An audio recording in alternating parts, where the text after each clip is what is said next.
In 2009, a young, educated Igbo man, a successful business entrepreneur based in Atlanta in the United States of America, had been engaged and to be married to an Igbo lady who was a medical doctor. The Igbo lady was already pregnant for the man. During the customary family introduction, it was discovered that the lady was an Osu, an Igbo word for outcasts. Immediately, the wedding arrangements were terminated. The lady gave birth to a baby boy and now lives in Houston, in the United States of America, as a single parent.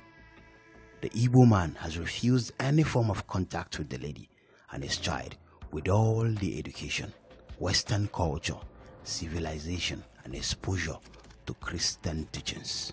Dear friends, in this video, we will understand why the Igbo people, irrespective of where they found themselves in the world, would never marry an outcast. To help you understand and follow through, let's begin by explaining the Osu caste custom of the Igbo people. Traditionally, there are two classes of people in Igbo land, the Nwadiala and the Osu. The Nwadiala means son of the soil.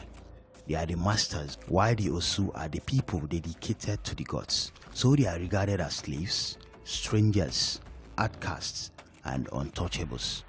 The Osu caste system is an ancient practice in Igbo land that discourages social interaction and marriage with a group of people, referred to as Osu or outcasts. This is because they dedicate these Osu people to the Alosi, that is deity in English language, and are thus seen as inferior to the Nwadiala, which is otherwise known as freeborns.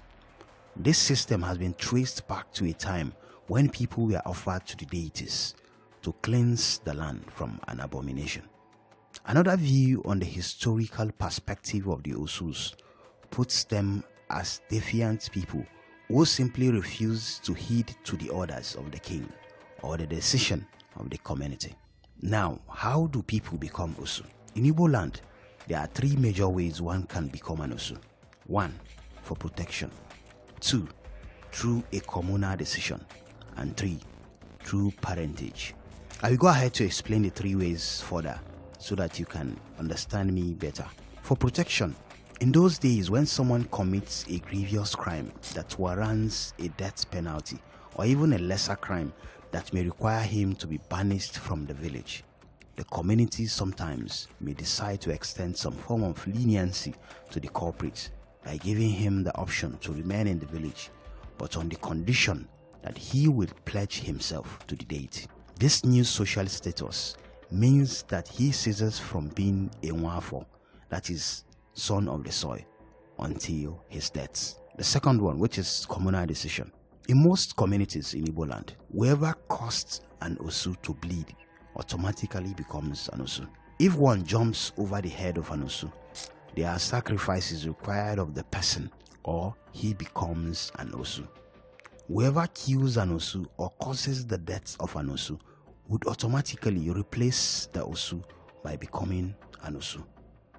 Also, when someone violates the sacred customs of the community can come together and declare the person as an Osu.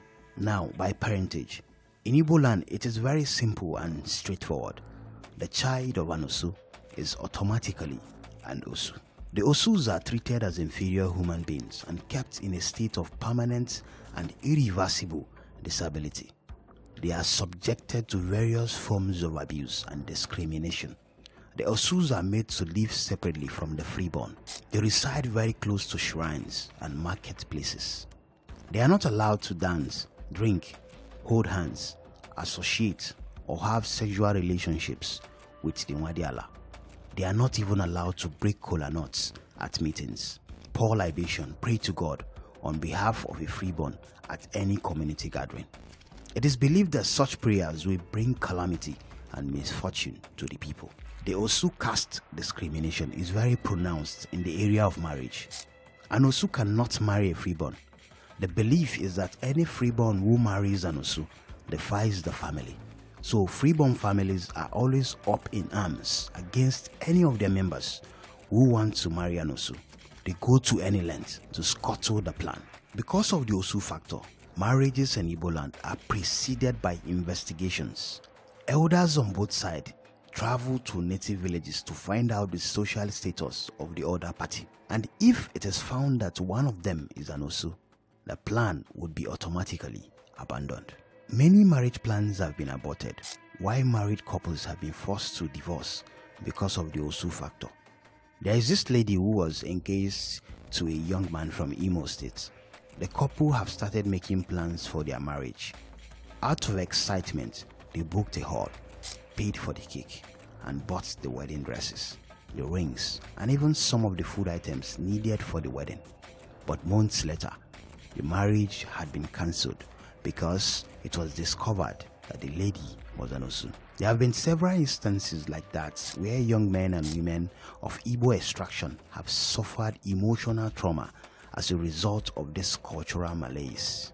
And now the question is, why is it that this cultural practice has refused to go away despite civilization and westernization?